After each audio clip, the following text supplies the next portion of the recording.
Good evening, everybody, and good afternoon, good morning, depending on where in the world you are joining us from. Welcome to 2024 Elections, a Feminist Perspective, hosted by the Center for Women and Gender Studies at Nelson Mandela University and the Saatchi Chair in African Feminist Imagination. We are delighted to welcome a high-level panel with Professors Shireen Hassim, Amanda Gous, as well as Dr. Mbete and Laavu and Ms. Lenina Rasool, all of whom are very important voices in how we think about gender, feminism, politics, publics, continuities, and discontinuities. At the Center for Women and Gender Studies and the African Feminist Imagination Chair, we are concerned and curious about and excited about the ways in which women's work matters in the world and shapes the world. We're interested in legacies of women and radical women, feminist women, but also all kinds of women's work in the world, creatively, politically, intellectually. We're interested in the worlds that women build and how their work and energies do so, as well as the ways in which the women variously located have shaped the world that we inherit. Now, reportedly, half of the world is going to elections this year. And as we look at our own build up to the elections, less than about a week and a bit away now, but also as we witness other elections around the world. I know India is in the middle of its own election as we prepare for ours. We observe the fascinating ways in which gender shows up each election cycle in our own country and in democracies across the world, in the specific issues that are explicitly discussed, hinted at, performed, and obscured. Our panel is historic. This is a historic moment to have all of these incredible minds together, reflecting on the confluence of meanings that gender takes on in our election cycle and in our political sphere. I'm delighted and invite you to take part in the conversations with our panel as we all together seek to understand the intersections of gender and politics, a crucial understanding to understand how patriarchy and patriarchal structures in African politics affect women's representation and participation in the electoral process. We will explore relevant academic work and insights from feminist scholars, activists, to outline the current landscape and propose strategies for enhancing women's political engagement in Africa. 20 countries are expected to hold elections in 2024, including South Africa, Ghana, Rwanda, and many others. In the current political context, women constitute a significant portion of the electorate and party membership. And yet this does not necessarily translate into leadership representation within government and within the larger political landscape and political parties. What are we to make of this exclusion of women from political power structures on the continent, in our country, as the face of politics, in what matters in politics, in key issues such as reproductive rights, gender-based violence, economic equality, which are often sidelined or not addressed with the seriousness with which they require addressing. What does this mean? But also equally important, how do we think about the ways in which this election cycle links with previous ways in which we have done elections in South Africa and elsewhere? How this electoral cycle occurs in a broader context where women's voices in political sphere remain significantly underrepresented or obscured. Despite some progress, the patriarchal nature of many African political systems continues to limit women's political participation and influence at levels of government across the board. But of course, we know this is not an African problem, that this is a specific historical, cultural, social, and politically laden dynamic on the continent, but elsewhere as well. And so I am very excited to listen to the insights from 4 scholars of politics and gender who have contributed to the field in a variety, in a wealth of ways. But I will not be introducing the specific speakers. I will introduce our facilitator today. We are delighted that Lenina Rasool, wonderful journalist, editor, producer, presenter of the Women's Show on Cape Town TV, which is on DSTV 263, has agreed to be our facilitator today. Lenina's incredible show showcases and interrogates a range of women's issues, from political power to pleasure to difficulty and violence and memory. And certainly in my previous interactions with her, as well as in my participation as an audience to some of her work, this is a thinker who's certainly stretched the ways in which I think about gender in the world and myself as a feminist in the world. And so we look forward to the facilitation by Lenina Rasool, as much as we look forward to the conversation with Professors Hassim, Gous, Drs. Laavu, and Mbete. And I also just want to point out our gratitude, even though I'm not doing the vote of thanks because it's too early for that, to Dr. Smamgele Laavu, our newest colleague, for organizing furiously with much energy and panache this wonderful panel, which I'm now going to stop talking about and allow to start. Welcome.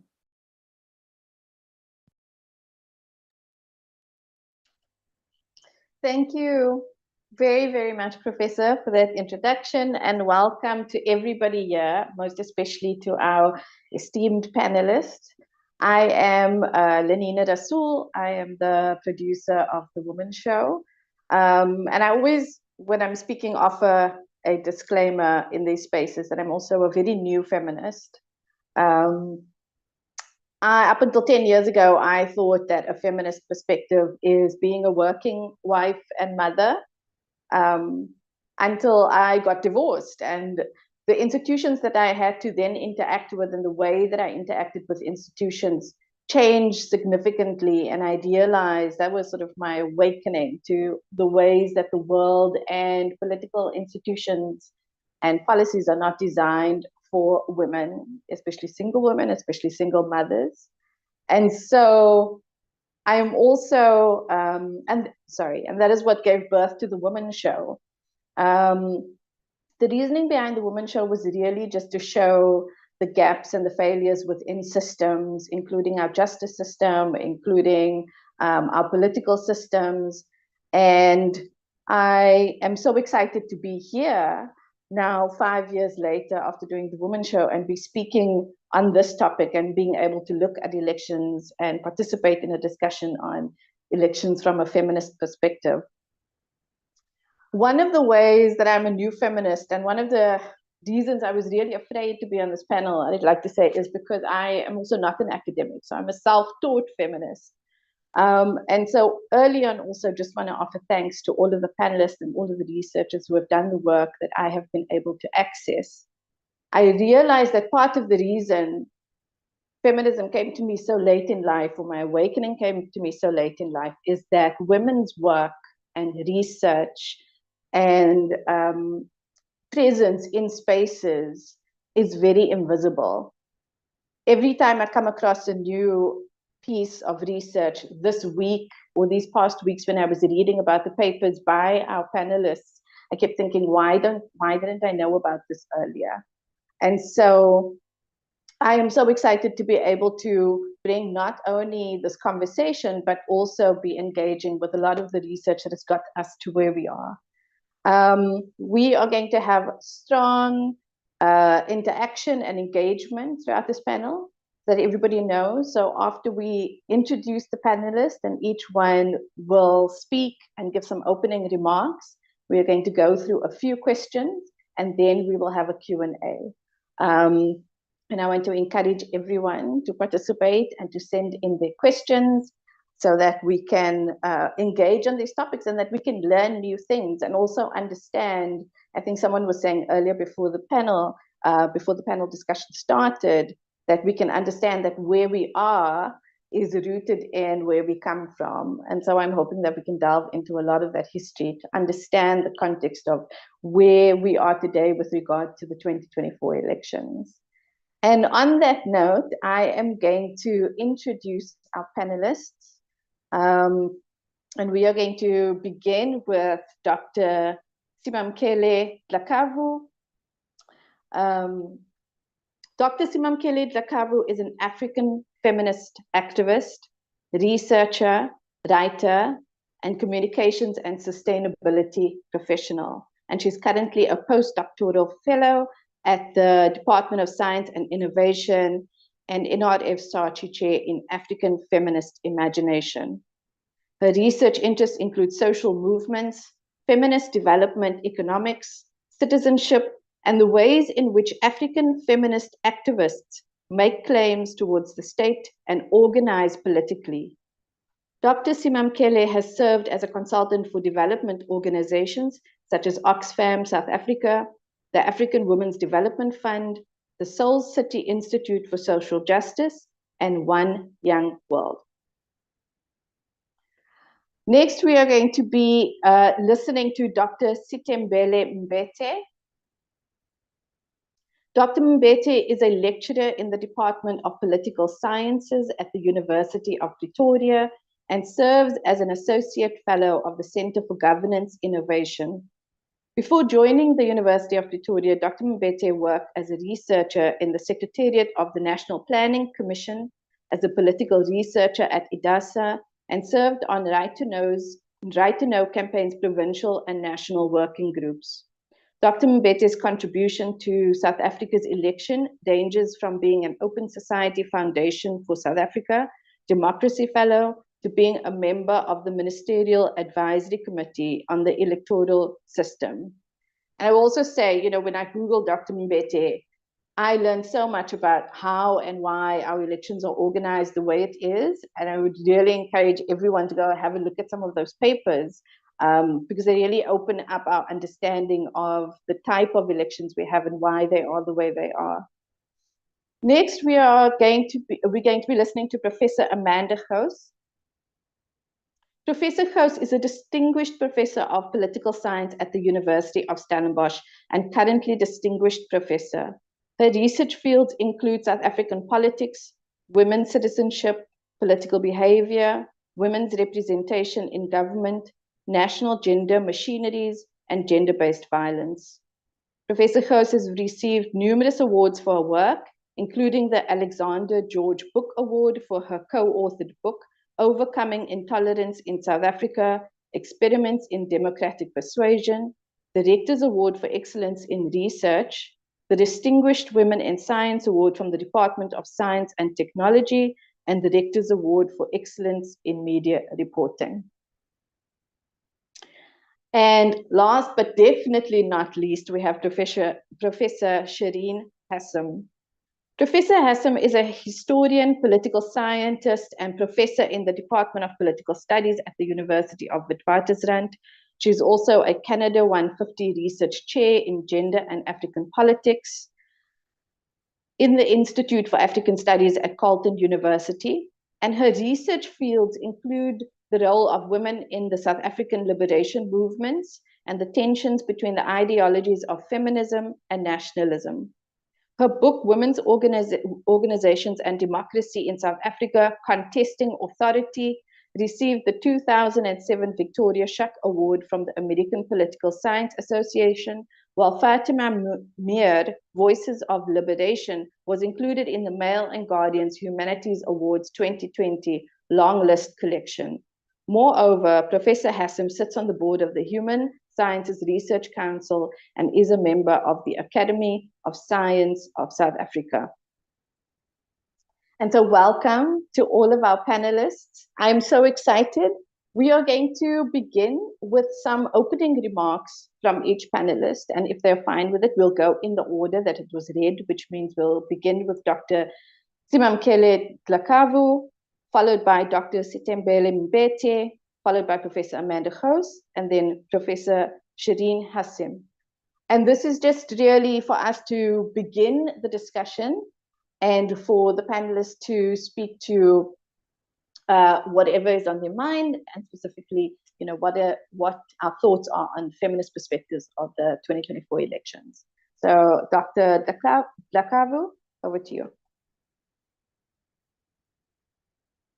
Hello, everyone. I hope you're well. Thank you so much for joining us today. I'm so excited to be a part of this conversation with feminist activist scholars that I've admired and worked with through the years. So I'm fangirling so hard.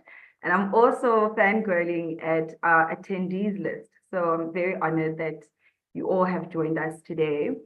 So I prepared a small presentation for everyone. So please let me know if you are able to see it.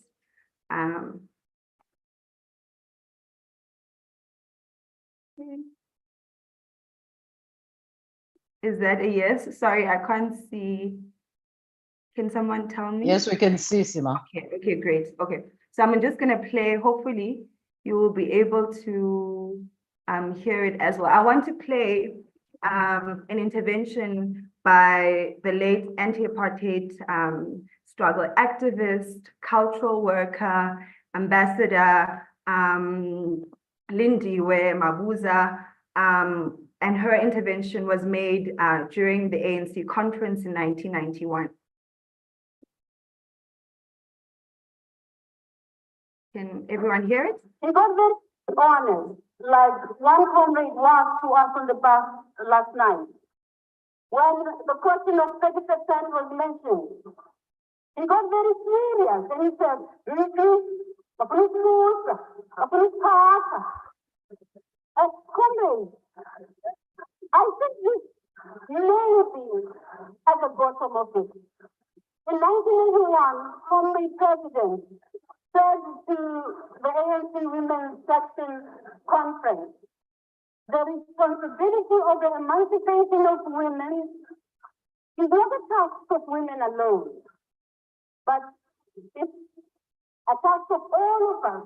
We are not arguing for the rights of women, for accelerated participation of women in all the structures, just for the sake of the women.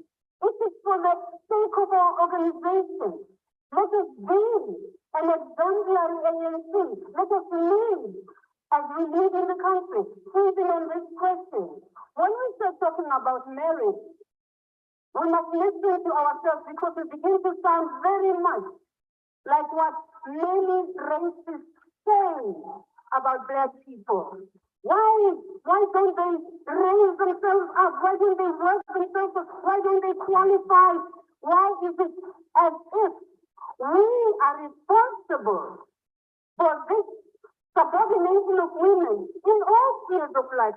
And finally, comrades, when we talk about women's emancipation, it's very serious how it becomes a joking matter, a laughing matter.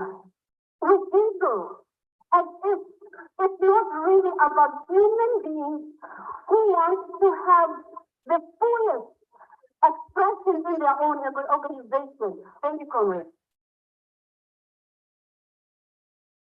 I hope everyone heard that powerful intervention by Ulindiwe, Ulindiwe. I think I highlighted that intervention because so often we forget where we come from. So currently, South Africa sits amongst the leading countries with the highest proportion of women in parliament in the world, right? Obviously, Rwanda is also up there. But I'm just going to highlight statistics that were done by Gender Links. So for instance, in 2004, we had 33% women MPs in parliament. In 2009, we had 43% women MPs in parliament. In 2014, we had 40%, and in 2019, we had 46%.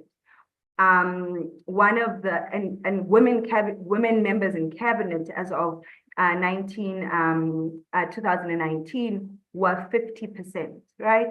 So if we look at this against any lists in the world, where in so-called developed countries in the West, in North America, in Europe, South Africa is doing much better in relation to gender representation of women in politics and women in government. So for me, when we see women like women like Naledi Pandor and the work she's doing in the Department of International Relations and the leadership she's providing globally on the issue of justice for Palestinians, those kinds of women and that kind of work did not happen naturally. And so it took courage from women such as Lindiwe, women even in this, today, people like feminist academics and activists like, Prof and Prof Hassim, who were working alongside these women in initiatives such as the Women's National Coalition, right, which catapulted us to the kind of constitution that we have today that is lauded globally as being progressive, not only for women, but also queer people, disabled people. And so those are because of feminist activist victories that we must protect and guard against, because they could be threatened, right? As we're seeing it happen all over the continent. For instance, we're seeing in issues of female genital mutilation in the Gambia, and how the feminist gains for the elimination and the criminalization of that act of being threatened and eroded. We're seeing it happen in countries such as Ghana and Uganda and queer rights, right? So we need to, for us to guard against protecting these feminist gains, we have to be aware of them and how we came to be today. So that's one point that I want to make. Another point that I want to make is, honestly, watching this election as a feminist, activist, academic, I've been disappointed on various topics and various issues. I remember actually the 2019 election and the kind of conversations that were feminist leaning that were happening in the country because of the kind of activism that we had seen previously in the country. The recent activism, not only from the student movement, the feminist activists around the total shutdown movement. I remember the kind of questions that were being asked of even the presidential candidates, questions around sexual violence, femicide, questions even such as, do you believe Kwezi were asked in relation to the Jacob Zuma rape trial? Because of the kind of feminist momentum and energy, that we had witnessed because of the various student and feminist protests that we had witnessed around the country.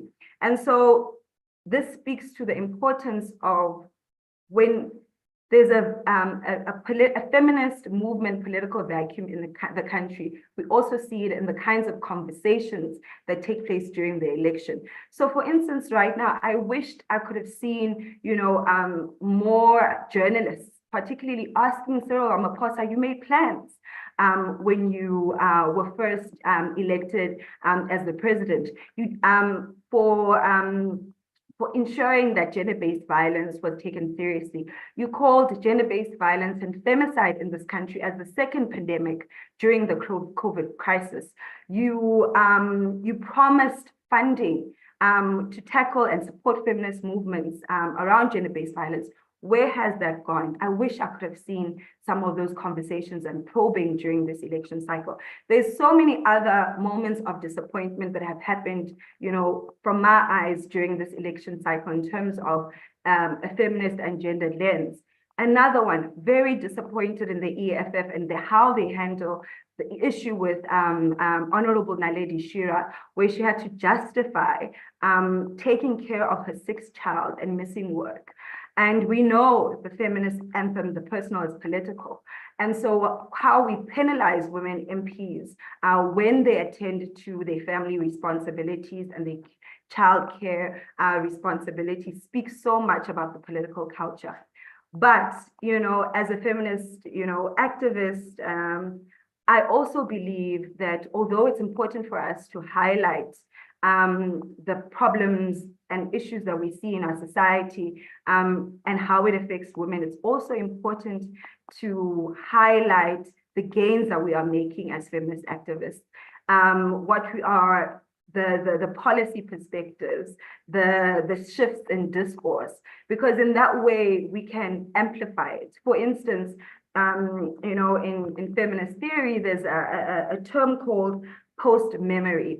And because feminists, we speak about, for instance, how feminists have been erased from history, whether it's their activism, whether it's their ideas, we speak about that erasure and that neglect.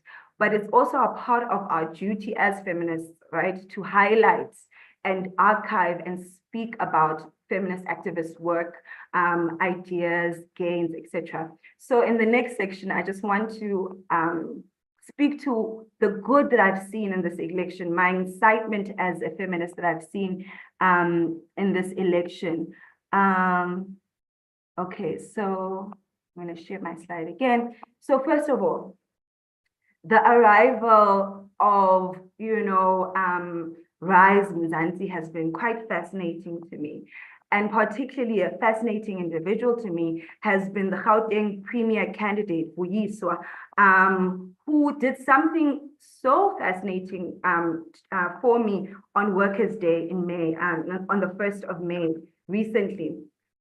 Before this conversation, Prof spoke about how as women, we don't vote simply because of our gender. We don't, because we are not single issued beings, we don't take a single issue approach or analysis when going into elections and voting. So I won't vote for a woman just because she was a woman. I won't vote for Vuyiswa, for instance, because she's a Black woman.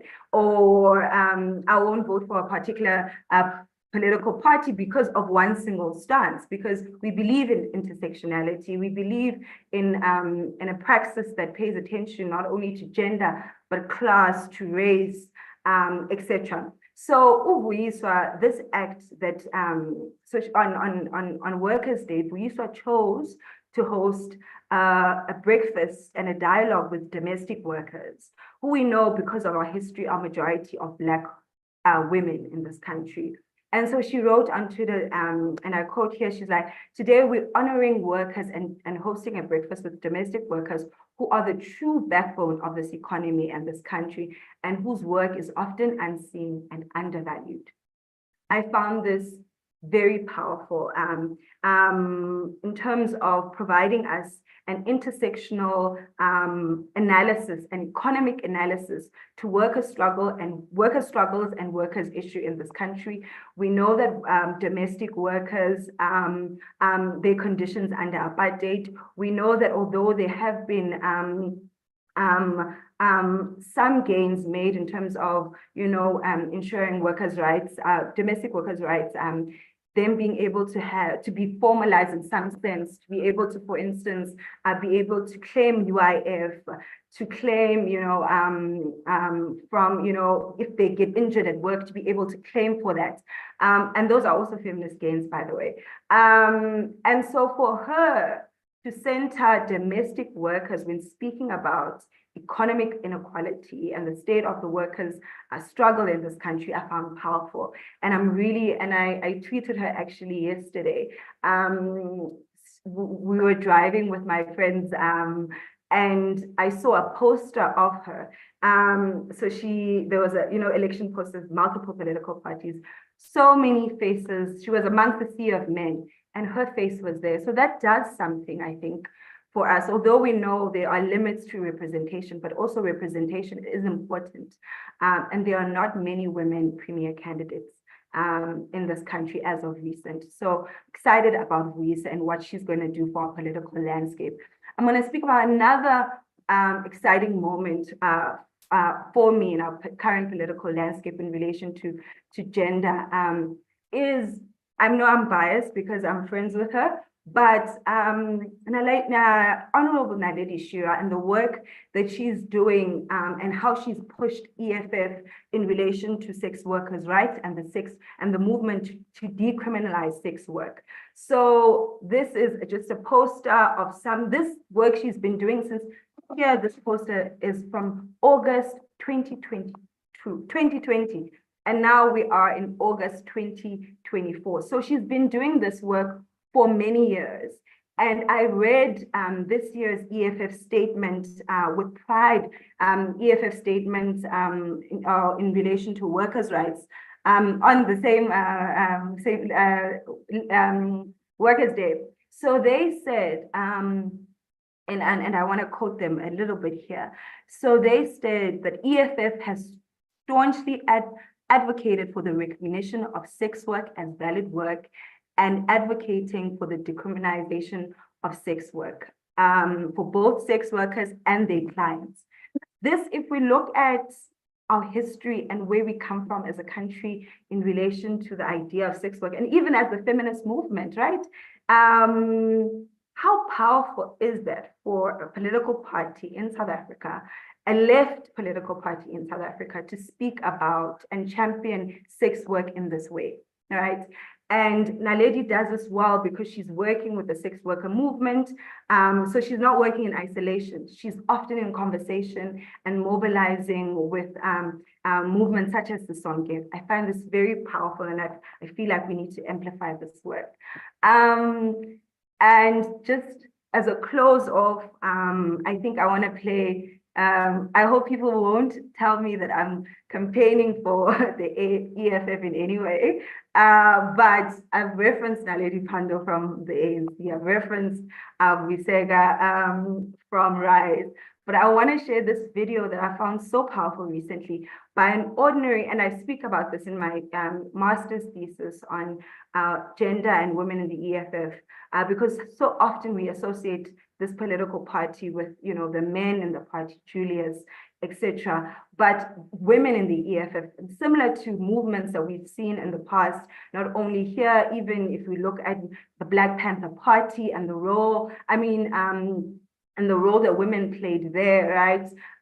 They are often the backbone and the ones that are doing the labor in these movements, but they are often unseen. So I want to play a clip of this woman who was campaigning in the Eastern Cape, rural Eastern Cape. I don't even know her name, and I want to know her name. Hopefully fighters will share her name with me. But her video was shared so much recently, and I hope some who don't understand Xhosa, I'm sorry, but this is the video.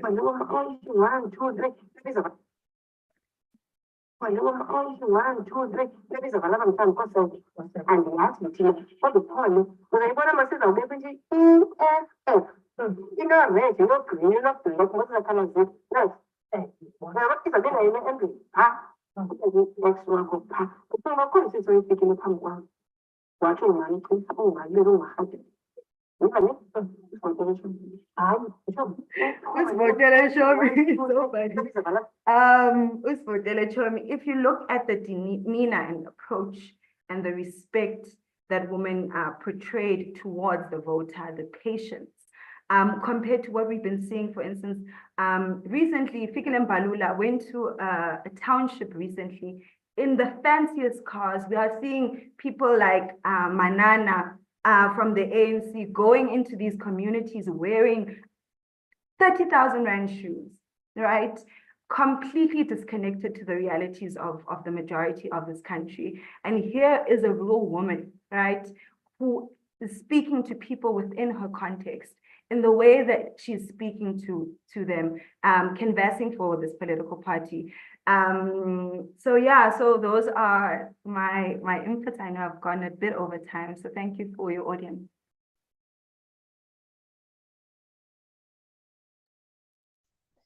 Thank you very, very much, Dr. Laavu. That was really, really fascinating. I love that you spoke about the erasure of women, the lack of media coverage, especially. I think you asked a question like, I think you said, I wish I could see more journalists asking the questions, and also not just questions right now about the elections, but pulling in questions from previous movements like the total shutdown, like the We Must Fall movement, questions around gender-based violence, questions that not just around gender-based violence, but about policies and promises that were made at that point, and where are we now at this critical time when we are going to vote. And just speaking about that makes us think about transparency, makes us think about accountability, and which I feel, takes us right into our next speaker, Dr. Mbete. And Dr. Mbete, I was reading up obviously a little bit about you. There were some op-eds. You spoke about, some of your early time in government when you were younger and how you pushed back and how you challenged quite a few things and how you were spoken down as a young woman and as a young woman of color also within what we've already described as sort of a male-dominated system, not necessarily in numbers, with South Africa's number of women growing and being one of the highest in the world, but male-dominated in terms of possibly systems, in terms of authority. So I would like to introduce Dr. Mbete and have her share some of her thoughts with us in her opening statement.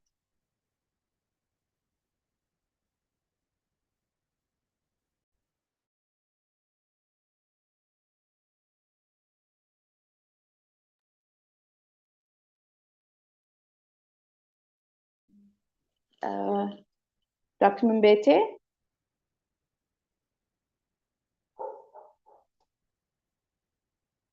My sound is working though.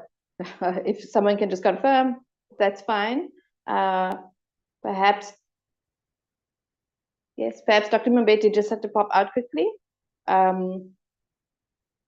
We do have next on the list is Professor Amanda Gous.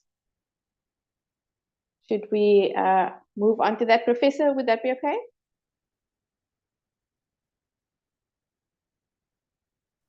That is okay. Okay. I can't, for some reason, it gives me, the host has stopped the video, so you guys must switch on my video. Okay.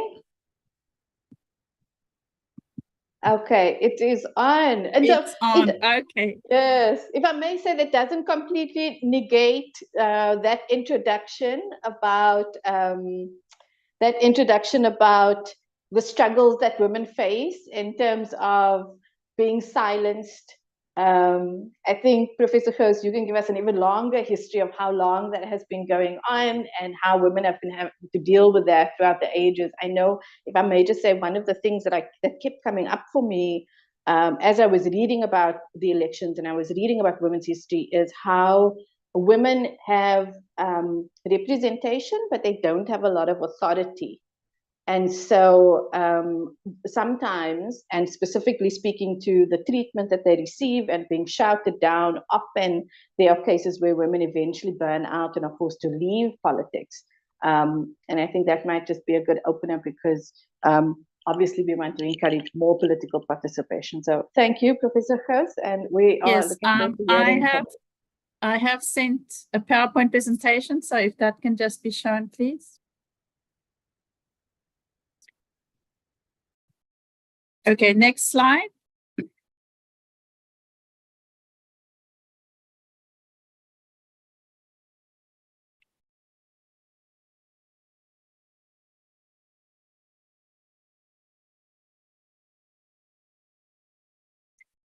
Okay, so I'm not going to talk about the history now because I want to look at specifically this election and how this is a continuation of things we have seen in previous elections.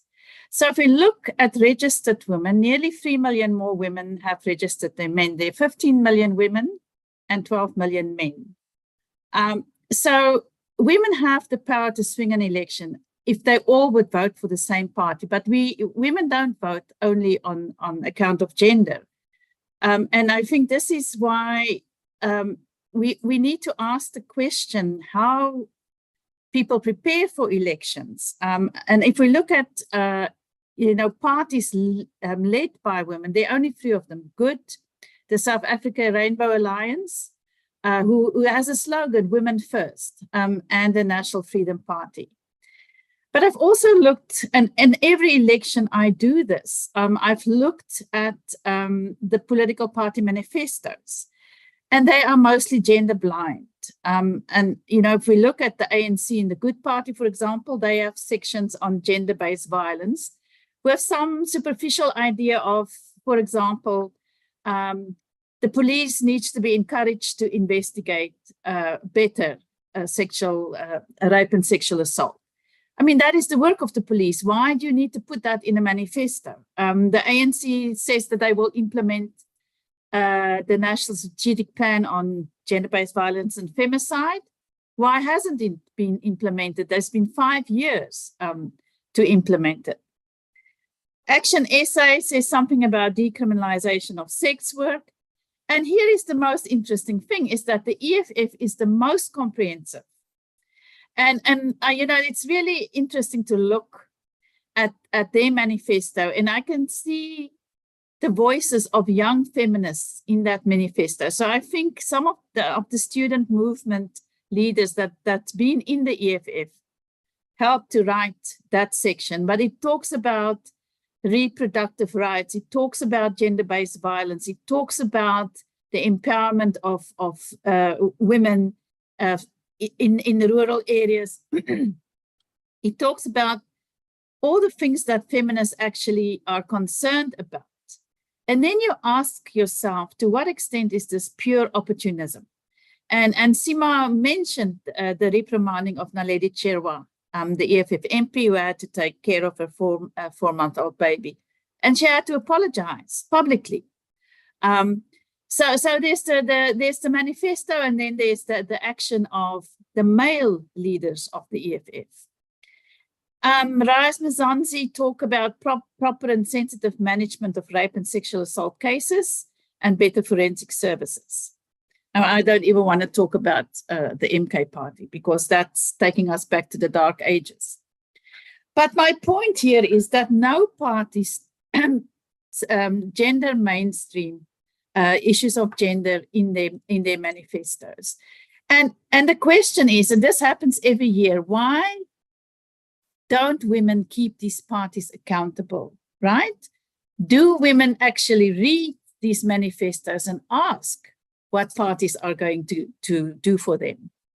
So, and that brings me to the electoral system, because I think it is important. And we've mentioned that, we have 45, 46% of women in parliament, one of the highest in the world.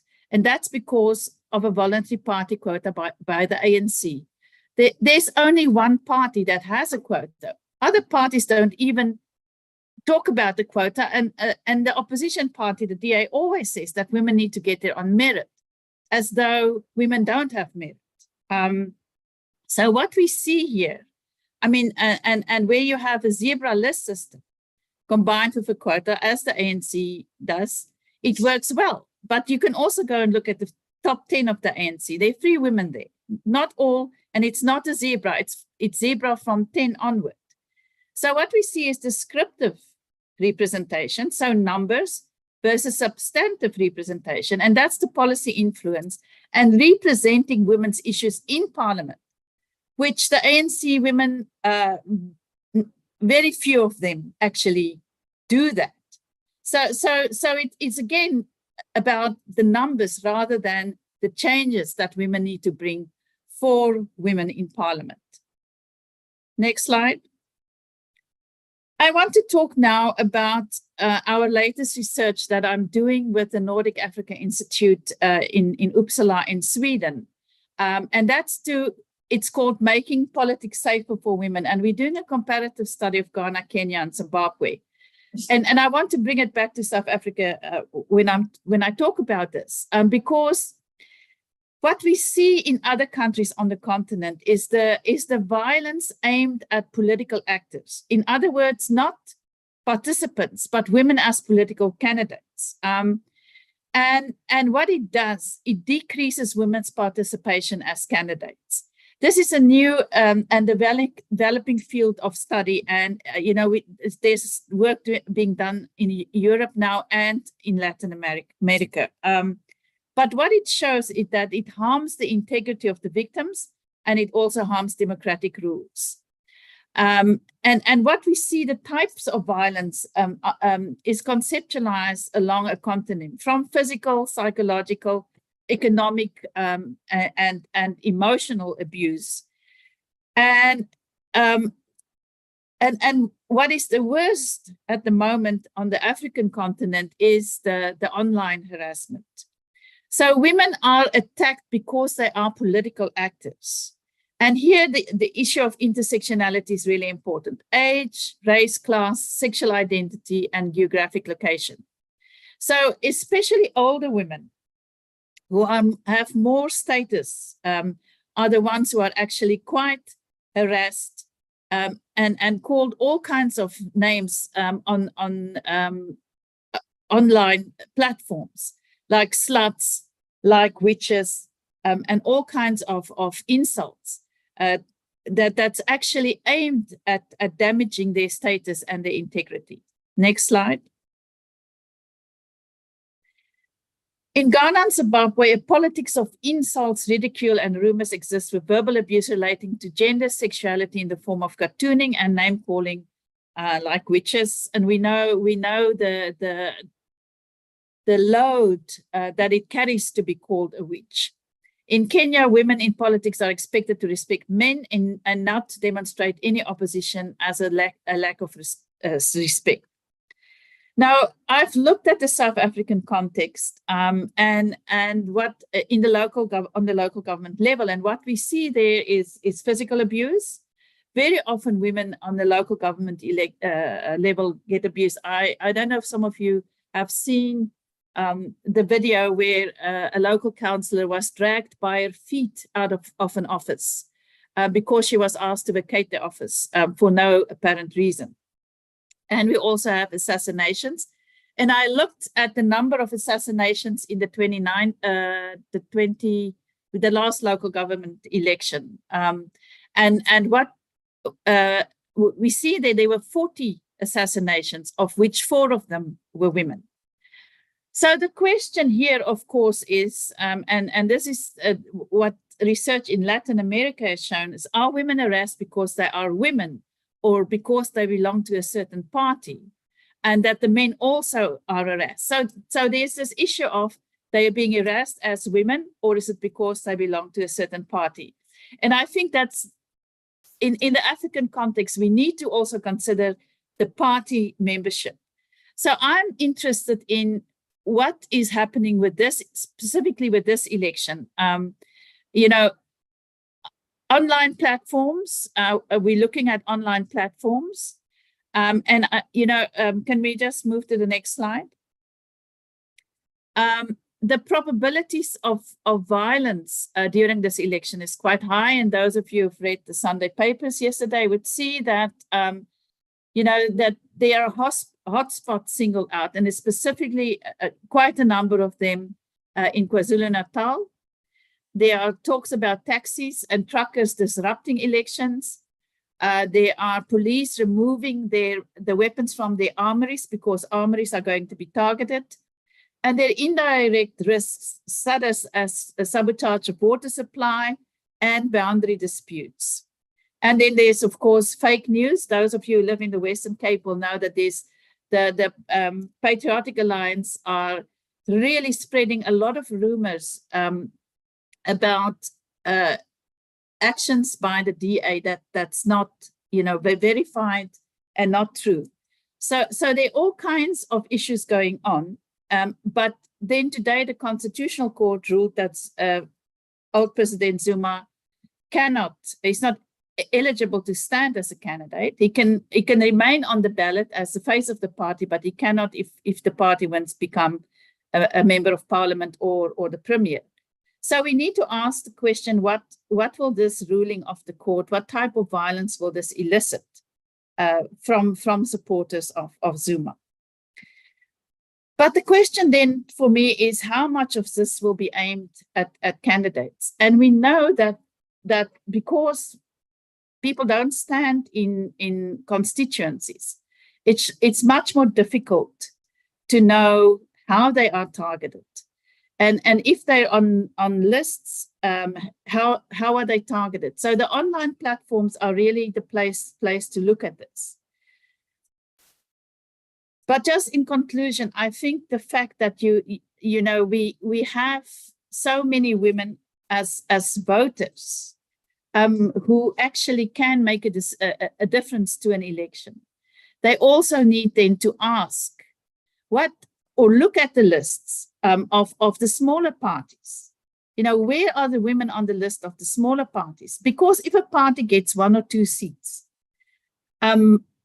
most likely both seats will go to men. I've looked at the smaller parties that's been in parliament now for a long time. Most of them have only men as members. So if you vote for a party, and I think really here Rise Mzansi is a very interesting party with very interesting candidates and young candidates, and the intersectionalities of race, gender, and age is really important, is to look at what does the list of these parties look like when you think about voting. Thank you. Thank you very much, Professor Gous. That was very, very interesting. I mean, I started off speaking about women in government who are spoken down to or shut down, and what you've done is just moved us onto the online violence that women are exposed to, resulting in, at this extreme end, assassinations. And we have heard about that. I've actually done some work as a journalist interviewing female ward councillors in municipalities, and similar stories come through. And it makes it really difficult for them, though. So even though they've made it into government, to be able to do their job effectively. So thank you very much for the presentation and all of that information. I think it would be apt to move on to Professor Shireen Hassim. I have to say, when I was reading your description and one of the books, Women's Organization and Democracy in South Africa, the phrase "contesting authority" just on its own jumped out, and I think that speaks very well to what has been, what has come through in the presentations. And so, if I could hand over to you for opening thoughts. Thanks so much, Lenina. And thank you to the organizers for this great event and for inviting me.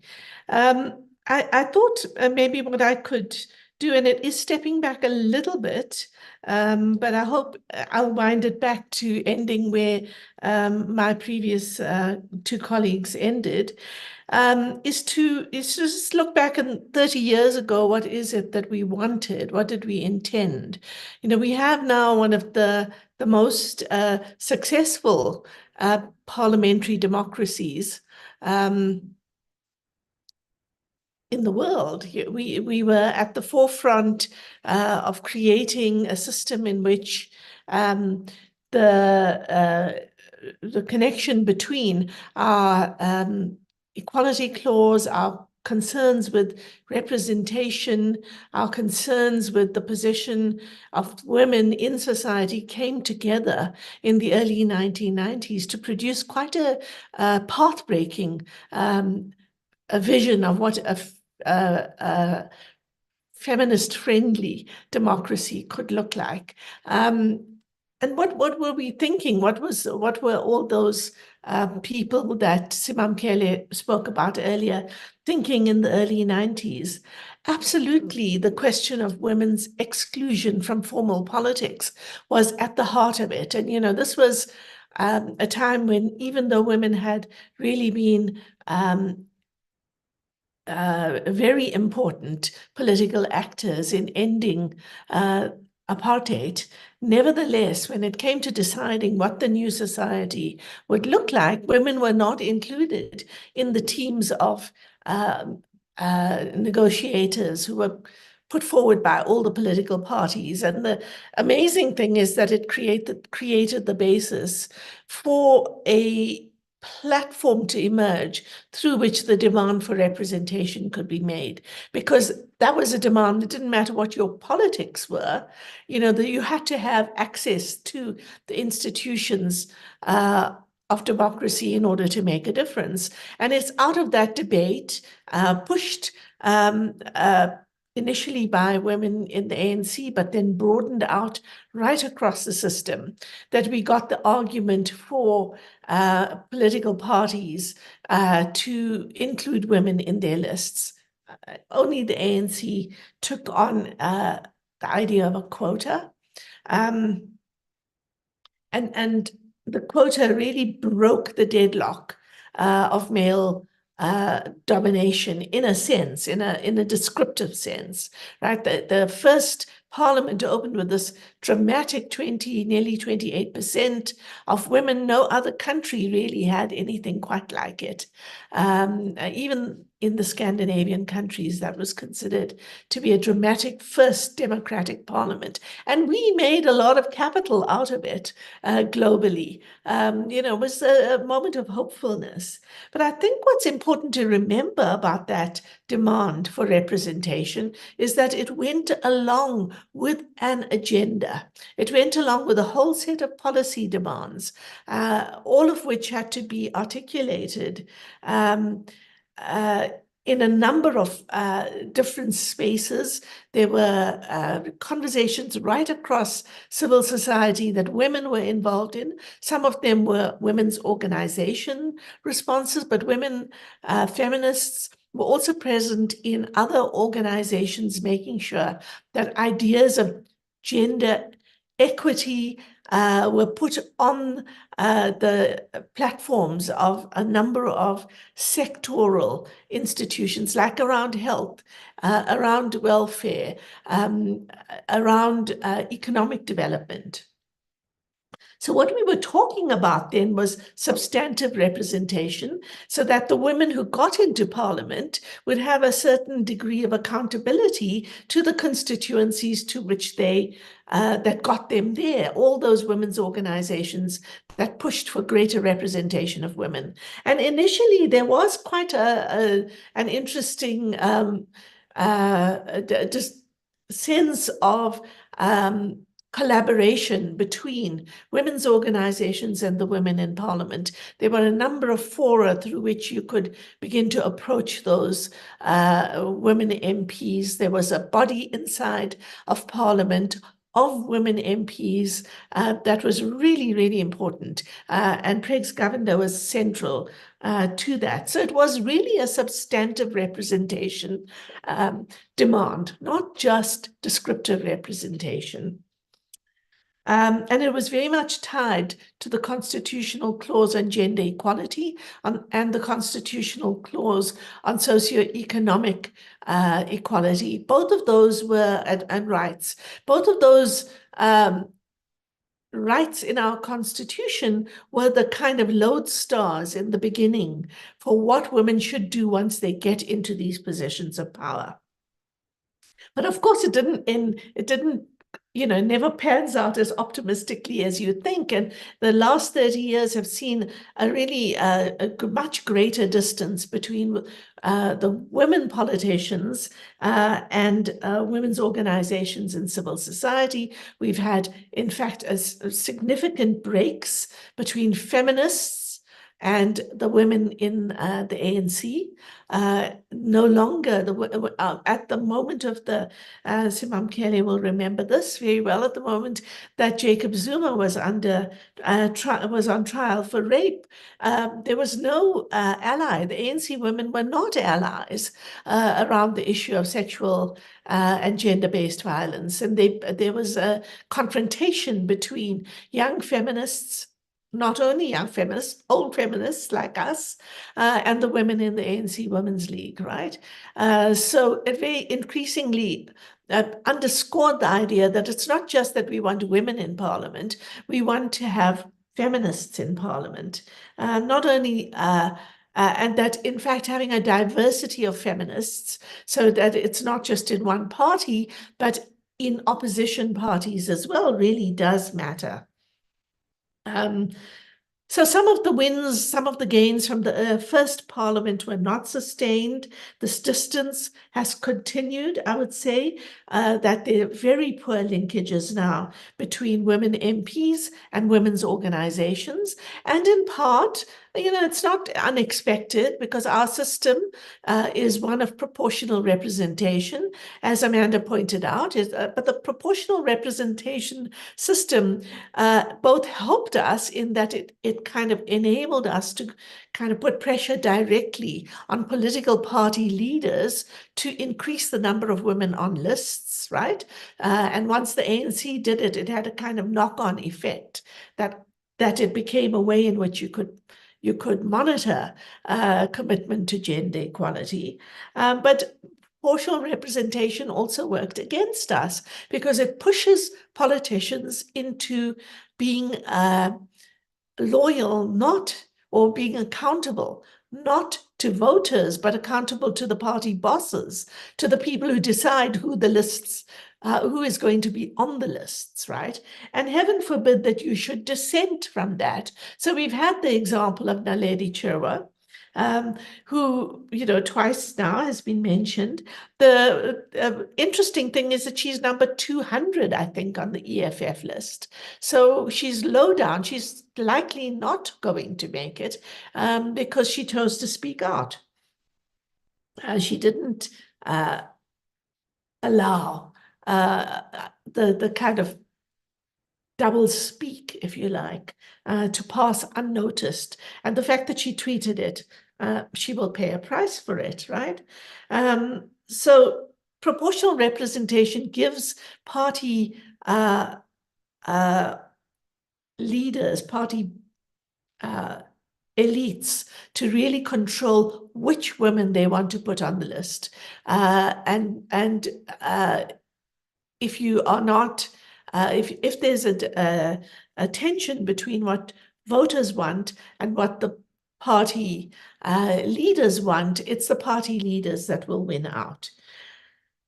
So I think these poor linkages tell us something really important about elections. Elections are really important and they really matter, but just as important, possibly even more important, is what happens between elections. What voter education programs are we embarking on in the 5 years between elections? How are we creating mechanisms of accountability that will hold elected officials to their promises? So if we don't do that, I think then we may have many more women in parliament, but whether they will represent the interests of of poor women, whether they will represent the interests of working class women, whether they will represent the interests of queer people, those are not automatically given, right? So everybody can say they want to have more women in parliament, and every party does kind of say that at some or other level,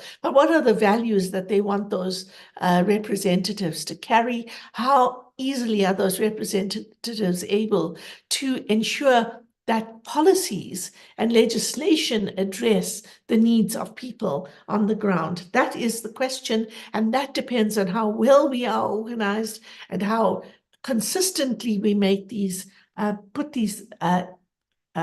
the pressure on our representatives so we get the parliamentarians we deserve as voters, unfortunately. And if we don't push in the interim, we will get bad representatives. The last thing I want to say is, the context in which these political parties are operating. And I wanted to speak more on violence, but Amanda's covered it so well. I'll just say one little addition to what Amanda's raised about violence. And that is that we have a climate that is highly masculinist and militarized.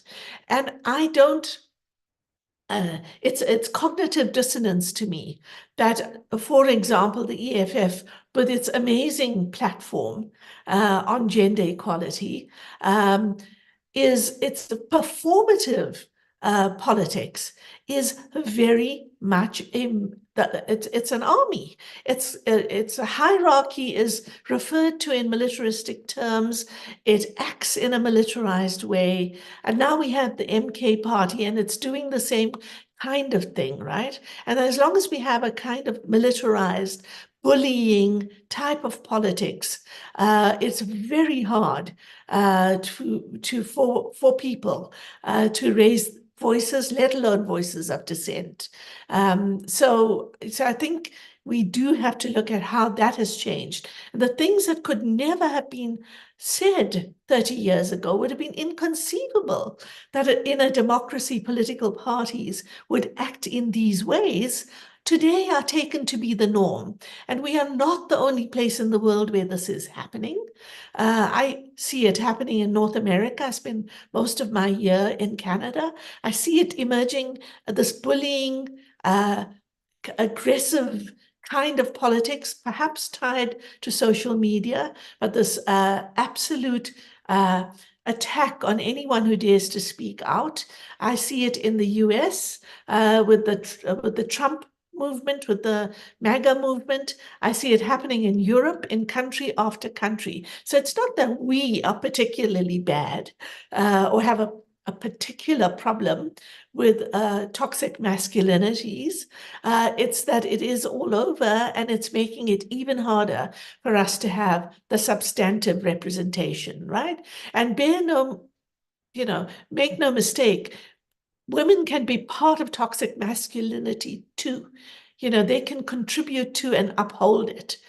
So we need to think about what a democratic, open, participatory politics looks like, so that every 5 years when we gather to think, who are we going to put our X, in which box are we going to put our X, we are considering a whole range of issues, from policy to performance of political parties.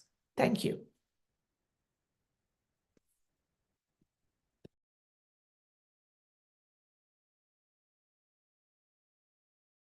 We can't hear you. Oh. Sorry, let me just, oh, okay, unmuted. My apologies. I was saying thank you, Professor Hassim. Hassim, that was so informative. It's so useful on top of Professor Kho's presentation. I always love referring to, I think you said women being, at a time when women were sidelined, it opened up a demand for the platform to emerge. And we saw a very similar thing happen with the total shutdown. But you also said that we need to look at what happens in between, and we need to be interrogating the sustainability of these organizations, because I know with the total shutdown, I also speak about, once the process for the National Strategic Plan was in place, we saw less movement then. And Professor Kho's was saying one of the things that, we should be asking actually in terms of accountability is, well, it's been 5 years. Why is it still listed as a goal? Where is it now? And so both raised very important points about accountability, about challenging, about reading the manifestos and informing ourselves about what each party is looking at in terms of gender. I just want to move now to Dr. Sitimbele Mbete. She had an internet problem earlier. She is back. And I think is a great person to just give last remarks, because you've heard all of this context and you've done so much work on sort of the election process. We are very excited to hear what you have to say. Thank you so much, Lenina, and thanks so much to my colleagues who've really done all the work for me. So I think mine really is to just be a sweeper before we open up to discussion. So I'm not going to speak for long, because I think everything really has been covered by my colleagues. What I wanted to just highlight is that when we speak about the election about elections in South Africa, we speak about electoral participation, we are speaking about women. This has already been mentioned that, and Prof. spoke about how 3 million more women are registered than men. In percentage terms, that means that 55% of the electorate are women. And I think this is particularly important when you drill down, when you sort of disaggregate it and you look provincially, what that actually means is that in the provinces of the Eastern Cape, Limpopo, and KZN. In the Eastern Cape and KZN, 56% of the electorate are women. In Limpopo, it's 58, nearly 59%, 58.52%. Of the electorate are women, and in Gauteng, in Free State, it's 55% of the electorate are women. In Gauteng, it's slightly less at 53%. But I think if you look at those more rural provinces, as we know that women are the ones who stay home, looking after homesteads, households, in most of our rural provinces, and to the voters there in the provinces that are the poorest, that have the highest rates of unemployment. We saw that in the unemployment results, unemployment statistics that came out last week, are women. And yet we hear so little about those issues of rural women, of rural livelihoods in a lot of the electioneering and in a lot of the way that the media covers our elections. And we hear very few women's voices in the elections. In the Media Monitoring Africa said 19% of the sources that are being used by the media, so 19% of the voices that we're hearing in the media around these elections come from women. That is a tiny, tiny, tiny proportion when you consider how many women are the ones who are going to be actually making the choice of who's going to be in our parliament, in our National Assembly, and in our various provincial legislatures after this election. So this idea around that when we speak about the elections, when we speak about voters, we're actually speaking about women, but we don't hear that and we don't see that reflected in any meaningful sense, not only from the political party manifestos, which my colleagues have spoken about, but also from the kinds of media coverage that we're getting and the kinds of questions, the kinds of issues that the media is focusing on. I spoke on Friday to a group of diplomats from different from different countries. And one of the things that they said was they find it very weird that there's a lot in our media coverage that focuses on personalities. So they said they'd heard quite a lot about Jacob Zuma coming up to today with the verdict from the Constitutional Court. But they said they hadn't heard a lot around what are the big issues. They said there was stuff that we're hearing around unemployment, but beyond the kind of scary statistics, they said they weren't hearing a lot around what the programs were that were being suggested by political parties and how people were feeling about those programs. And so I think there is something in our media landscape, in the way that we talk about elections, that really focuses on big men, even though our proportional representation system is not supposed to be conducive to big man politics. It's around parties, it's around, the lists of the many people that are vying to be in the National Assembly, and yet we still focus so much of our public discourse on elections on a few big men. The second thing that I want to just highlight around the elections, and has been spoken to by some of my colleagues, is around the candidates themselves and the candidate lists. We have 14,892 candidates who are on the lists for the National Assembly and for various and for the 9 provincial legislatures this year. Of those, 6,234, so that's 42% of them are women. And yes, globally, that's not bad going, to have 42% of the people that are on the candidate list being women, and it's certainly not bad going on the continent. However, there's the two things that have been brought out already about where those women are on the list themselves and what difference those women make to policy. There are 2 independent candidates who are women who are going to be contesting for national election this year out of the 11 candidates that are contesting for national election. The one is Mbete, who's on the Gauteng regional list for the National Assembly. And she was once the youngest member of parliament in 2009 for COPE. And the other is Faith Ndakadzeni Patela, who is a activist from Limpopo, and she's going to be on Limpopo's regional to national list. And what was curious in sort of looking at their platforms, firstly, how little media coverage they are getting. Mbete has had more, and I suppose she's got a name and name recognition, which helps.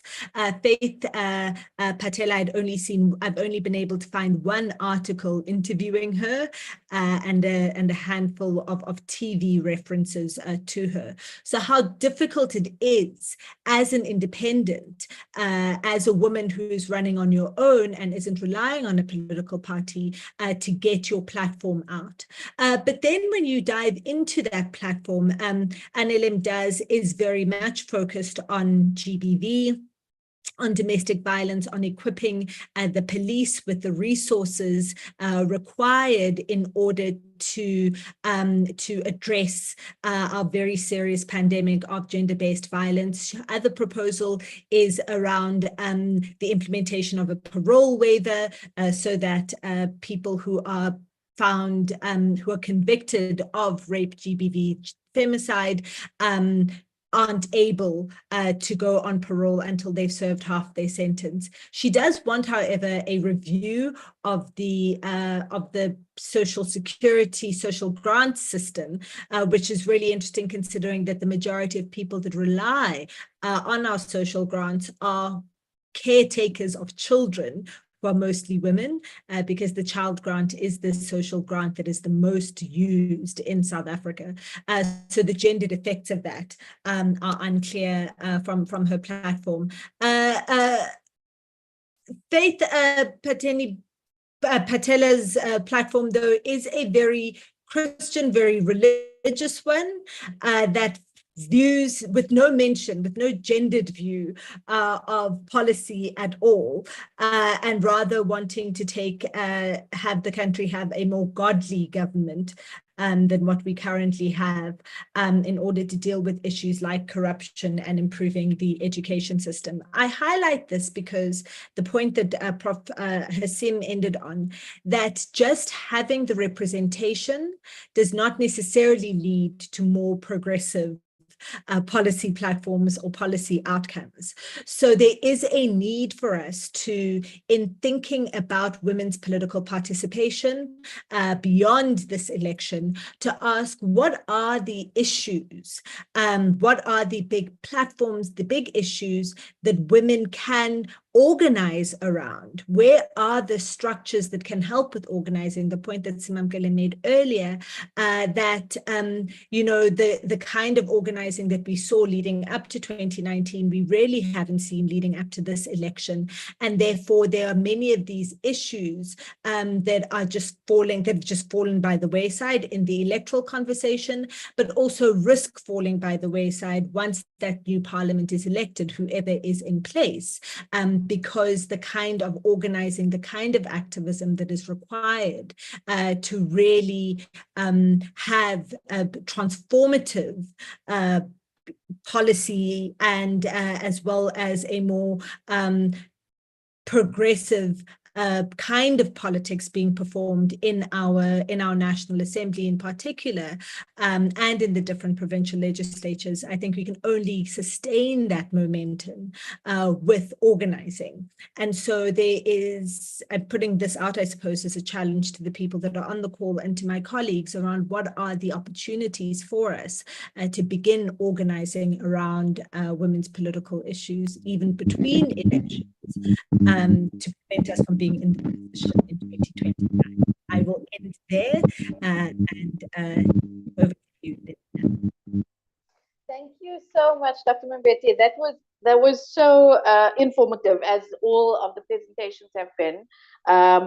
I love that you mentioned representation and media representation, and you threw out the statistic that 55% of the electorate are women, and 19% of voices are commenting on the elections are women. And so, the Woman Show was born out of the fact that mainstream media does not necessarily cover women's issues. I mean, it does not cover women's issues. And I tell the story that when,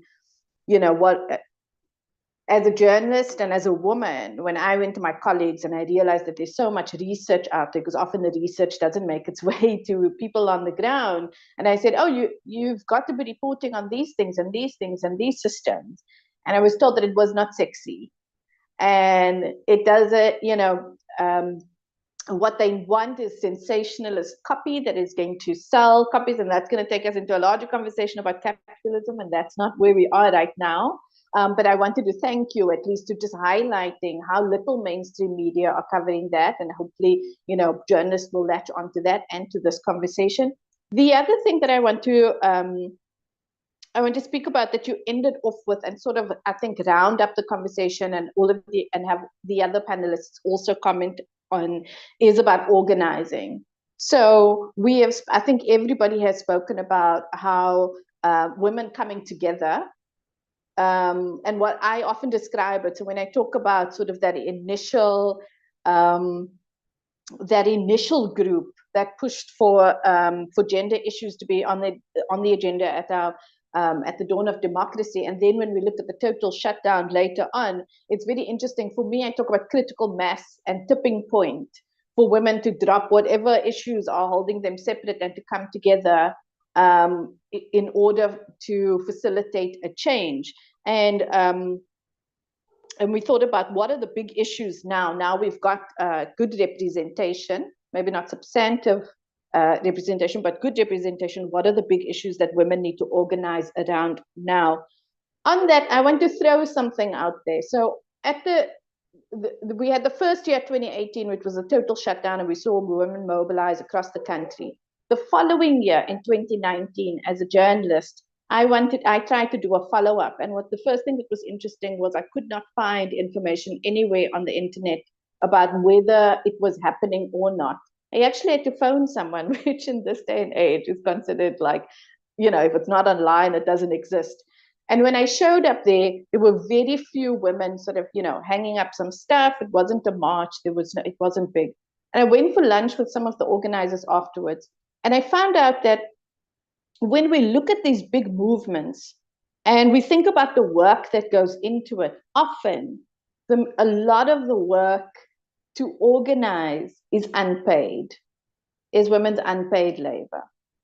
And for me, and again, I'm putting this out, is for me, what I found is that to sustain, there aren't sufficient resources to sustain it, because often the women who end up trying to sustain the Facebook groups, or trying to send out the newsletters, or trying to get everybody informed or keep everyone abreast of the issues are women, often mothers, sometimes single mothers, sometimes many of them with full-time jobs, or many of them without jobs and without resources. And so this affects the sustainability of it.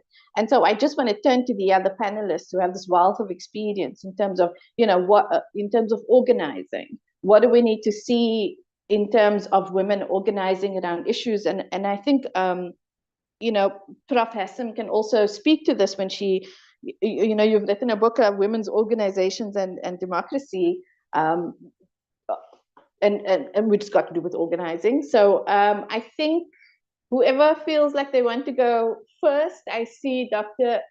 Laavu has put a camera on, if you want to comment on women and organizing. And may I just also say, just in terms of your research,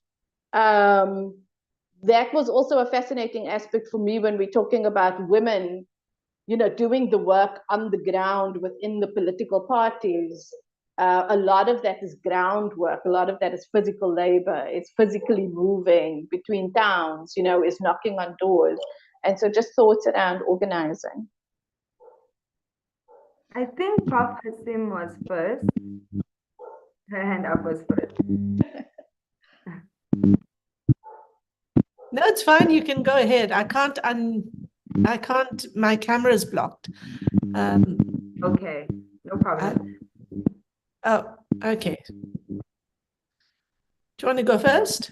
Okay, Or do you? no, happy to talk. So the question around women's organizing is an interesting one, because if we look at feminist research done on the effectiveness of women's organizing globally, so if we look at gains by feminists in relation to not only sexual reproductive rights, in terms of the criminalization of sexual harassment, sexual violence, etc., all of those issues and all of those areas that we have seen kind of a moving of the needle has been due to the work of feminist movements and women's movements, majority of the time.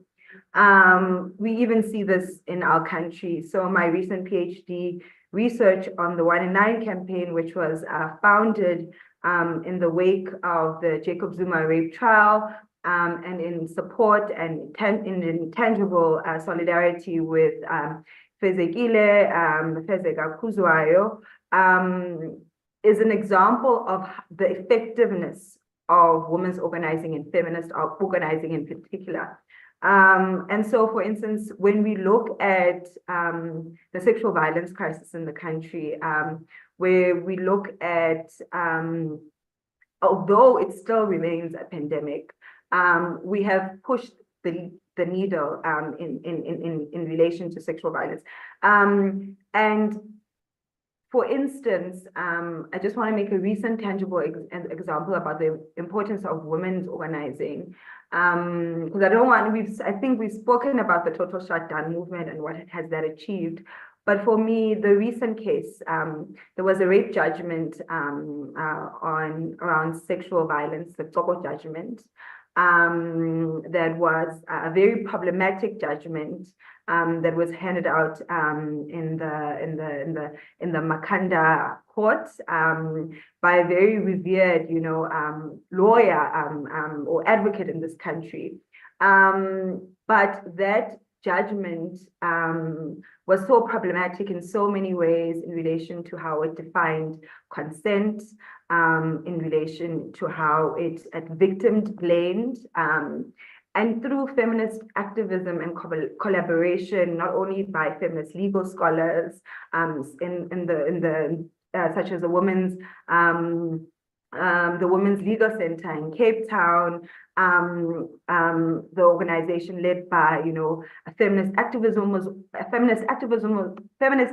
who was also involved in the Jacob Zuma rape trial, Sibongile Ndashe, women in academia, as well. We had to say something during the time, and that judgment was overturned, right? And so that was a very, these feminist activists forced the NPA to do something about this. And so that is an example of the effectiveness of women's organizing. However, you've mentioned this, it's underfunded. Often this work is underfunded, but there is hope. And I always like to focus on hope and our collective agency, because if we look at the recent philanthropic funds in the continent, even the Black Feminist Fund, for instance, if we look at Urgent Action Fund Africa, if we look at the African Women's Development Fund, and the important work that they are doing to support, capacitate African feminist movements, is so important to look at, because if we look at the 1 in 9 campaign has been funded by the African Women's Development Fund. We look at the Women's Legal Center, also it has been supported by the African Women's Development Fund. And so if we continue to amplify, support, fund spaces such as the African Women's Development Fund, we end up strengthening our movements. Thank you very much. And it's lovely that you brought in sort of the funding and that there are organizations out there. I've noted the Black Feminist Fund. I love following them because they bring that up all the time, that these organizations and these institutions and movements need money.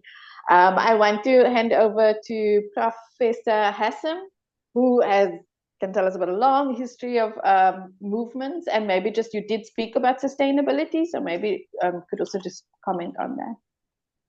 Thanks. I wanted to just add to this conversation by saying that one of the really important contributions of feminism in the Global South is the way in which it defined what a feminist issue was. Of course, gender-based violence is central to our politics, but it's not the only issue. I think it's really important for us to begin to develop, as there was actually in the 1990s, coming off the back of grassroots organizations and their long histories of participation, making demands that were not only about gender-based violence, they were also about health. Health is a feminist issue. Whether services get delivered or not are feminist issues. The street lights don't work, it's a feminist issue. If we don't have a good public transport system, it's a feminist issue. So, we must actually recapture that version of Global South feminism that locates itself beyond just the obvious and obviously pressing issues, right? So we need to expand that. And in fact, in the first 10, 15 years, because there had been quite a widespread and powerful discussion around what feminist demands were, what were women's demands, and a kind of really very sophisticated understanding of the intersectionality of issues coming out of our context, out of our deep-rooted history. The policy frameworks reflected that. So, in the debates around the child care grant, for example, there were enormous discussions about paid and unpaid labor, about who carries the burden of work in our society. So all of those, what happens when the public health system fails? Who is carrying the burden then of who's filling in the gap? Who's the shock absorber for an economy in crisis? It's always women and women's labor that gets drawn on. But equally, unemployment of both women and men, is a gendered concern because it impacts on the gender relations in society. So I think we need to remember all of those and start broadening our voice or amplifying our voice around all of those issues too, so that we don't only ask political parties what are they doing about gender-based violence, we ask them what are they doing about healthcare, what are they doing about, why did 6 babies die in the Rahima Musa Hospital of poor care, basically. 6 babies in the neonatal unit. So that's about the system, the healthcare system, not just per se about women's issues. So I think that's all I wanted to say, really. I mean, everything's been said about the importance of organizing. Thank you very much. And I think, you're bringing that also down to sort of on the ground, to grassroots level, to what we're experiencing in our material reality. And I think the big gap is always this gap between politics and this gap between what is actually happening on the ground. And if I may just say, one of the early shows I did was about the Khayelitsha Commission that was done. A lot of money was spent and many days with the police and the community. And I think that at the time we did the show, which was 7 years, and nothing had been done with the recommendations. And so those are also physical, tangible things that we can use to at least ask questions, I think. And when we think about accountability, I want to move on to Professor Amanda Gous and see if you have some remarks for us. I think you are muted. Sorry.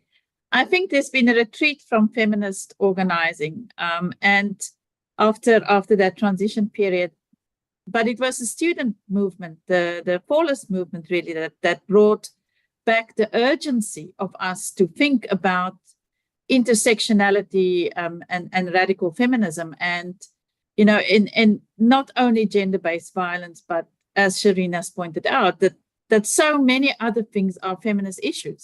They're just not called that. So I think it's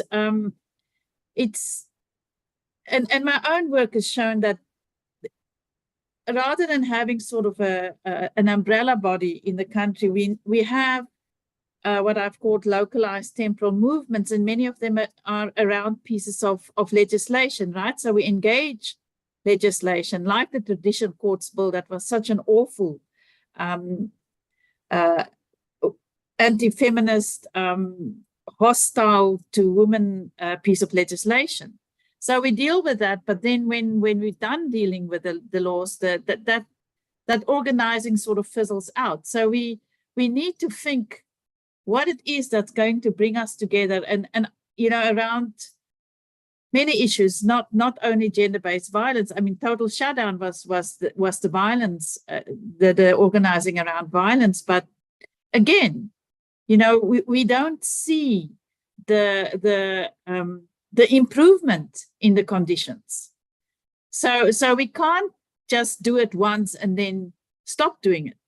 It has to continue, and I think that's the important issue. And it's then asking the political leaders for accountability, because why is it that we're going into an election and there's such a lukewarm issue around gender-based violence? I looked at, like I said, I looked at the manifestos, and many talk about violence and organized crime and all of it, and not a word on women. So how is that possible? Thank you. Thank you very, very much. And it speaks to the importance of us. I think if I were to take sort of, a citizen perspective of that, the responsibility to go and be able to go read the manifestos, to be kept updated, and for the monitoring. The monitoring, however, I will say, as part of the media, that this is a difficult thing to do when the media does not report on women's issues. They are supposed to be the bridge between citizens and information, and so there is this massive gap. Dr. Mbete, we did get all of these comments on the back of your question. I just want to, before we go to Q&As, before we go to the audience, I just want to know if there's anything that you want to say, just like to add to that.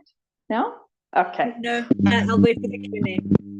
Okay, great. Thank you, everyone, for all of the information that was shared, the stories. I think the focus also on, looking at the intricacies of elections, what that means, and account systems and accountability. I think all of that was useful. I am now we've had quite a few comments coming forward. So I'm just going to have a look here and bring the first one up and put it, they're not always questions. Some of them are comments, and let's just have a look here. The first one.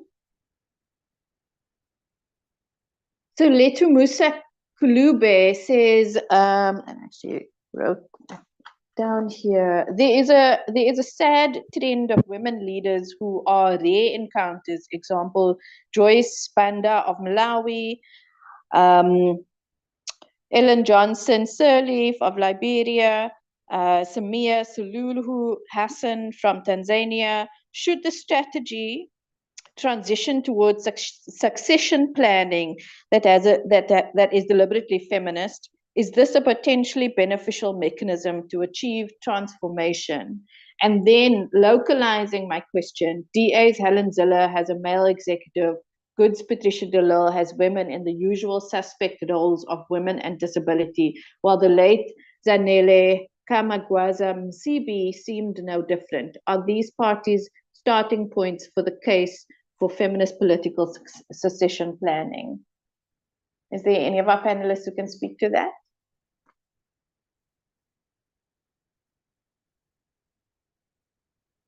Any comments? Well, what do we say when we say feminist succession planning? Because it assumes that there is a feminist agenda in parties. and I don't think that is the case. So you know, it's one thing to have women in leadership positions. They're not necessarily feminists.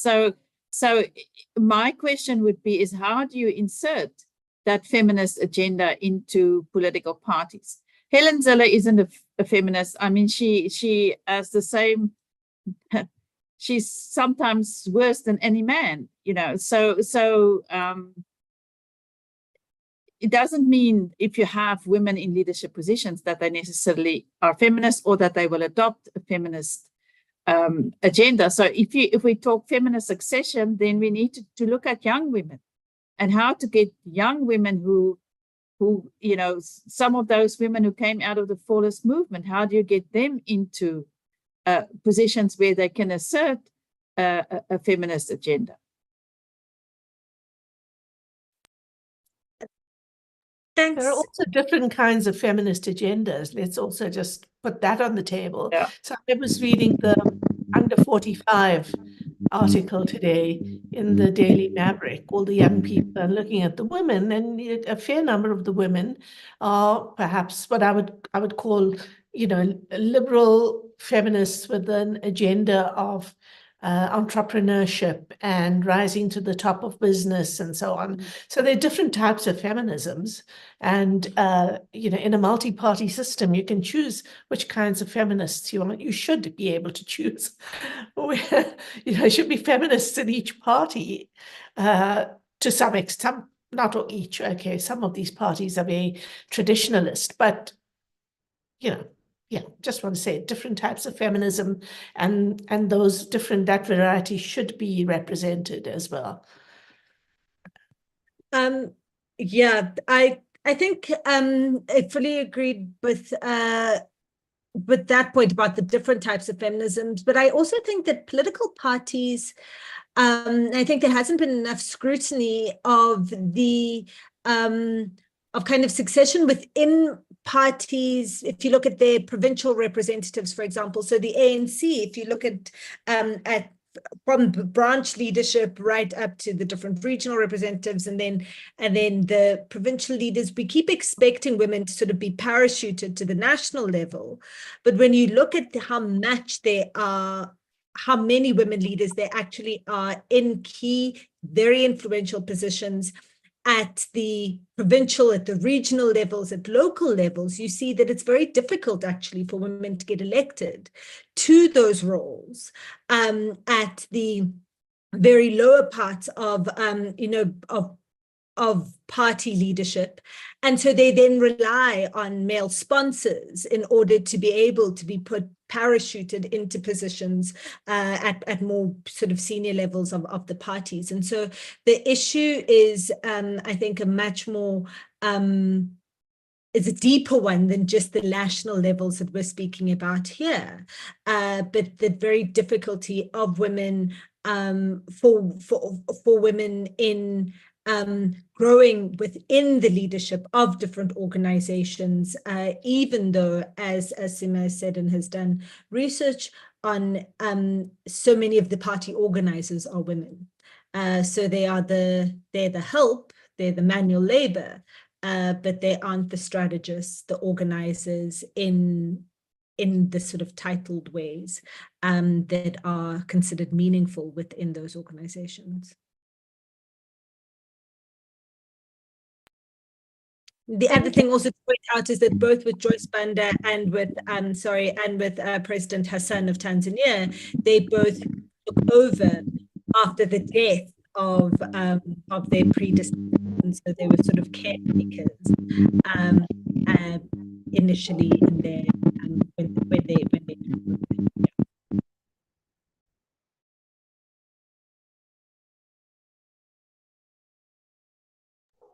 Okay, thank you very much. I want to, we're running over already, but we have got about, let me just say about 8 minutes left, and we really want to get like a question from the audience directly. So if anyone could put their hands up, does anyone have a question? You can just pop your name into the comments.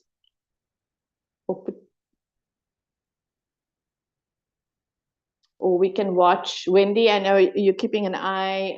If we can just watch for someone that put their hand up that wants to ask a question of any of the panelists or all of them.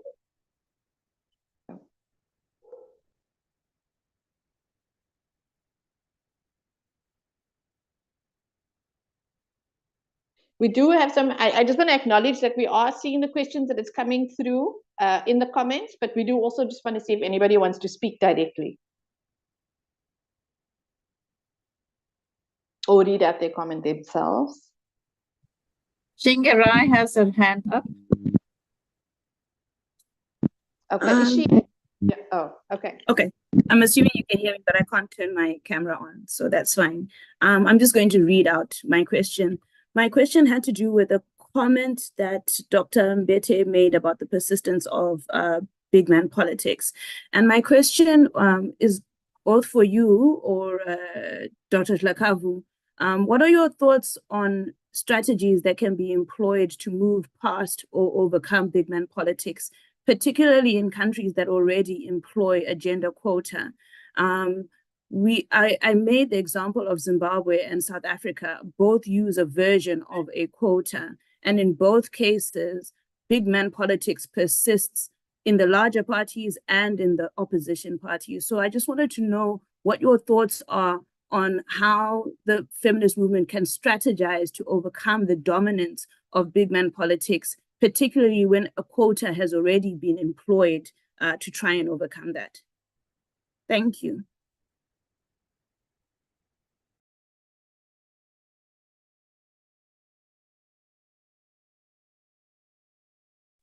Okay, thank you, Dr. Mtero, for that question. And I think I want to bring it back to a previous comment that was made earlier in the conversation, is that unfortunately, the party political landscape in Africa has to have a mutual relationship with the feminist movement for it to be successful, right? For our agenda to be successful. Women in party politics cannot successfully, integrate a feminist agenda without the support of an outside and external feminist movement that is not right. That is not not only accountable, but that is not at the hands or at the mercy of men within party political structures. I don't know if you hear what I mean. So I'll just make and for instance, just an example. I made earlier an example about the sex worker movement and the work that Naledi has been doing around agitating in EFF's position around sex worker rights and the decriminalization of sex work in the country. She wouldn't have been successful in those interventions as she has had over the years without her working with and in collaboration with the sex worker movement, the activists within the sex worker movement, right? Them lobbying also Parliament, them lobbying the Minister of Justice. So we have to collectively work together inside and outside the party political structure for us to be successful and I think work against this big man politics. Yeah, I hope, yeah, I've answered that. Yes, you have. Thank you. Thanks. I think Simma's covered quite a bit, but I see Prof. Mkhize has also asked on this particular issue around, if you look at Rwanda, which has the highest number of women in parliament, I think globally, 61% of women, and the largest number of women in cabinet, a lot of it is due to the sponsorship of Paul Kagame, right? That he has decided that this is the way things are going to be, and so then that is how things work. It hasn't come out organically from the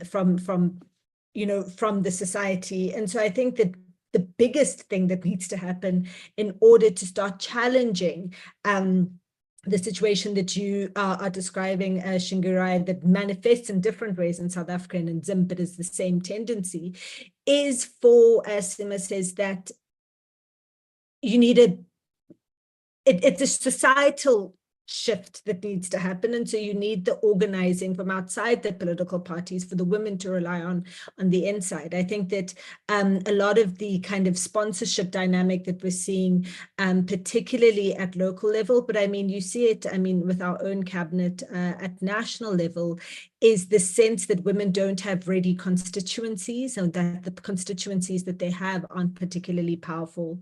And the constituencies, not just in terms of numbers, but also financially, the constituencies with kind of the muscle that is taken seriously within those parties. And that can only be built outside of the party to bring in, you know, to exert pressure in whatever ways on the inside. And so there is a big question here around that organizational, that sustained organizational muscle, and how it is used and exerted in order to get power.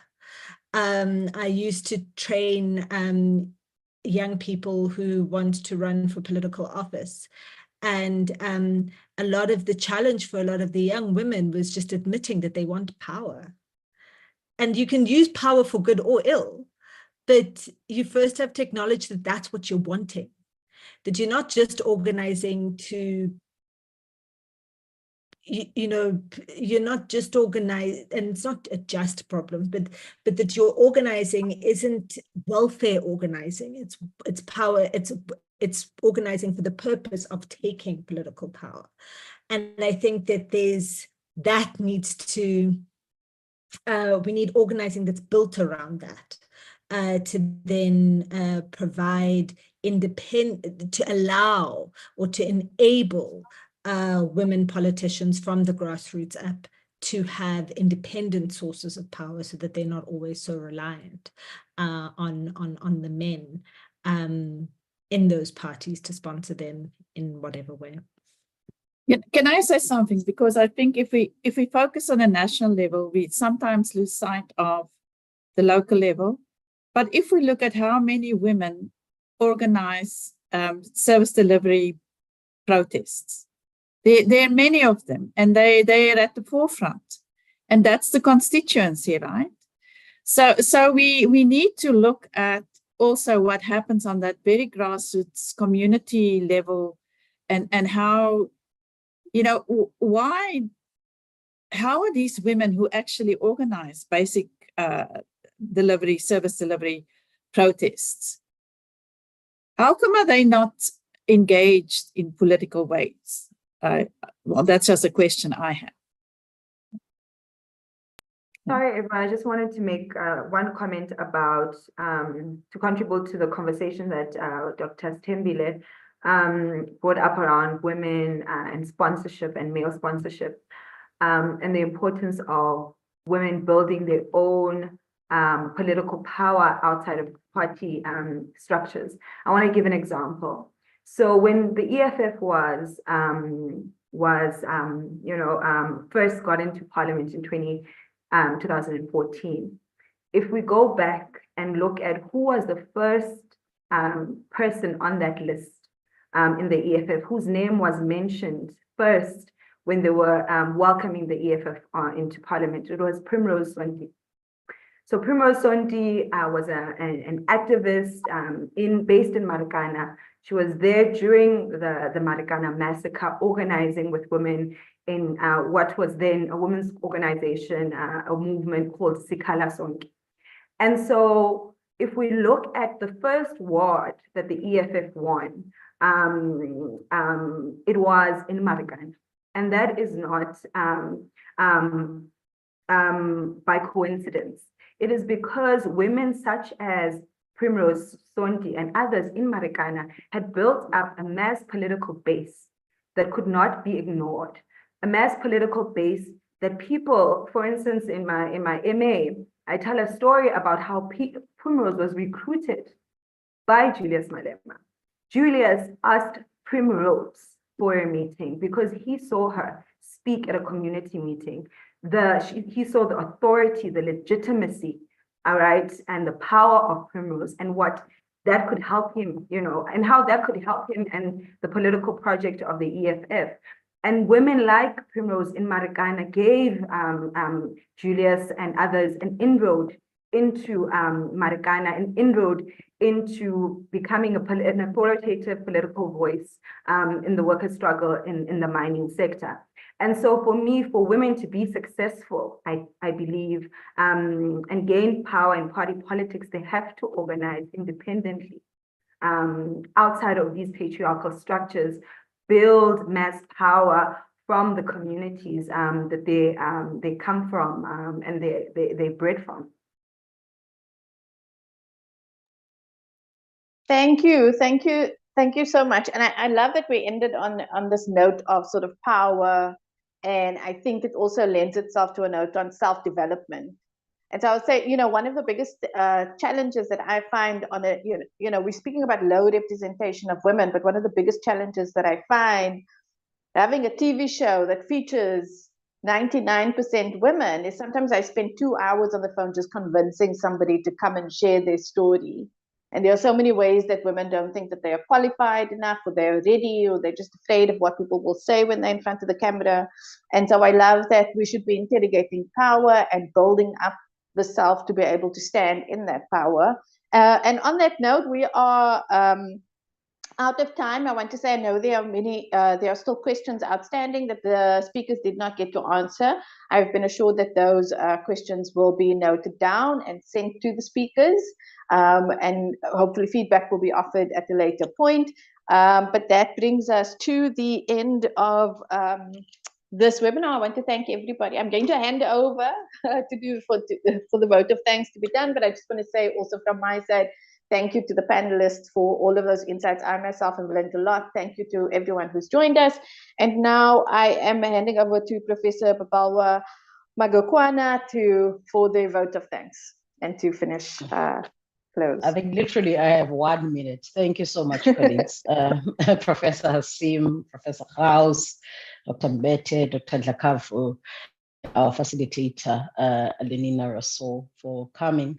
And I think this is the beginning of many conversations that we also need to have consistently and continuously to interrogate some of these things, because to talk about representation and participation sometimes of women in parliament or broadly, we also have to take into consideration that there's a crushing economic precarity that sometimes forces certain types of decisions that women who are in these particular positions take off their feminism in order to qualify for certain things.